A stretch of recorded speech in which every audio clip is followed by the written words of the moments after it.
தோளில் தூக்கிதான் வளர்த்த என் தோழனாகவே இருந்த பள்ளிக்கூட நாம் படிக்க பல நாள் பட்டினி கிடந்த அப்பா அப்பா அப்பா அப்பா அப்பா அளவுக்கு மீறின பாசம் வச்ச அப்பா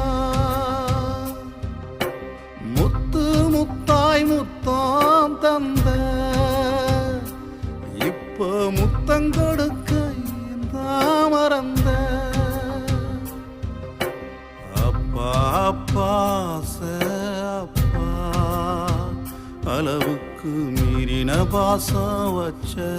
அப்பா